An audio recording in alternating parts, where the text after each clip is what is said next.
Hey there, Hofstra fans. Welcome inside the WB Mason Coaches Report right here on GoHofstra.com. I'm Matt Durant. Joining me is Coach Richard Nuttall of the Hofstra men's soccer team for the first time of this fall season. Coach, just came off of your opening couple of games of the season. We'll start with the Stony Brook one, the bright spot of the two. You got goals from Joseph Holland and a goal from a newcomer. What did you like in that game? Well, I like the way that we stuck in the game. We didn't play very well at all. We knew it was going to be a battle. The nature of the surface with the balls bouncing a lot, we knew they were going to put us under a lot of pressure. I like the fact that we hung in, especially the first half, and we kept battling. We made a few adjustments at half-time, the second half, put Joe a little bit higher, and it seemed to work out. But we've got to be realistic in that game. We did okay, but we didn't play well, but we battled.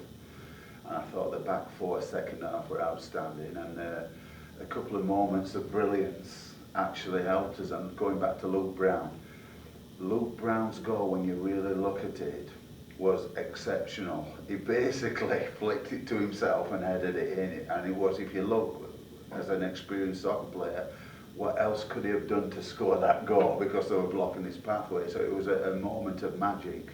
And then, as we all know, we had another moment of magic from Joe with that free kick and an excellent third goal. So I think our talent brought us through that game with a little bit of fight, and the back four being rock solid. And I don't want to forget about Alex Ashton. I thought he had a great debut.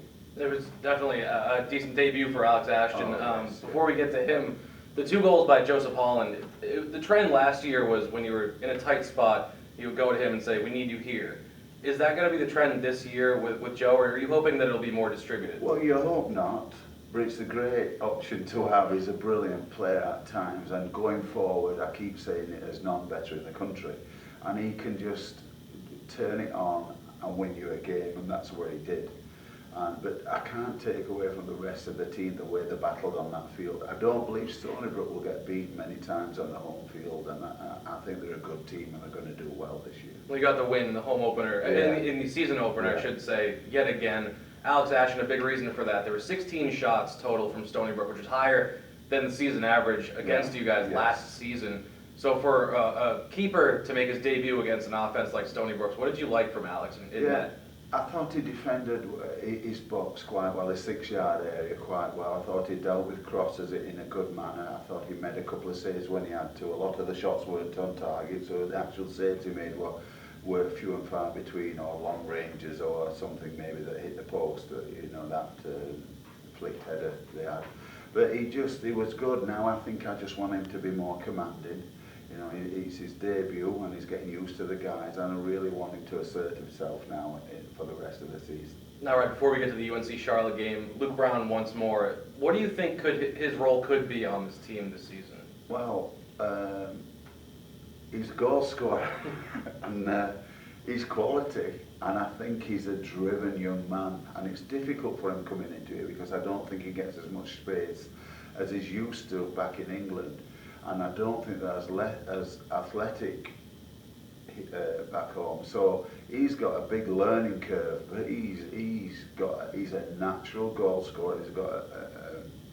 He's sound with his emotion. He's calm, and he knows where the goal is. Now, can he cope with the athleticism? We'll see. He got off to a great start, but the other game, when you look at the game against Charlotte, he didn't get much room against quality defenders, didn't have a chance, so he's got a big learning curve, but we're excited about his abilities. Well, those quality defenders on UNC Charlotte shut your team down, no goals. You let up 6. At one point, you had to take out Alex Ashton, just his second game of the new season. What happened there with Ashton in the second game? I thought he played quite well, believe it or not. He made 2 or 3 fantastic saves. He's accountable for one of the goals where he got caught in possession. But generally speaking, he played quite well. It seems crazy we lost 6-0, and the fact that I brought him out was more to have a little look at Leo in a game-time situation than anything that Ashton had done wrong. So it was just a matter of having a little look at Leo. Well, Leo Arkanhelski, the backup, if I said that name right, I don't know if anybody knows how to say it right. Well, he looks like he's going to be the stand-in backup at the moment, but do you see him getting any quality time in the future? I think Brian and Leo are quite close, Brian Rubinaccio, and I don't want to make a decision now. At the moment, Leo's slightly ahead, but Brian's pushing, and we'll just see how practices go, and that'll be the telltale sign. Well, you mentioned the quality defenders. You weren't able to score a goal against UNC Charlotte. Do you think that there was one specific issue, or do you think it just wasn't, your offense wasn't clicking? I think we didn't take our chances. You know, the good news, we created 6 quality chances, including a penalty, a post, and 3 or 4 brilliant saves by their keeper.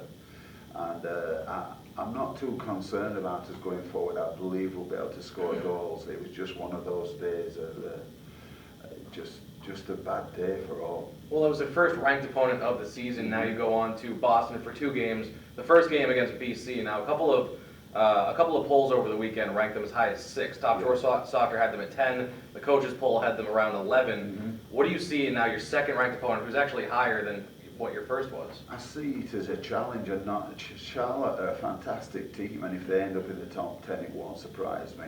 But Boston are also a fantastic team, and I really don't think the rankings count in terms of numbers. I think we just know they're an absolute quality side who got to the Elite 8 last year, and I don't believe they've lost many players.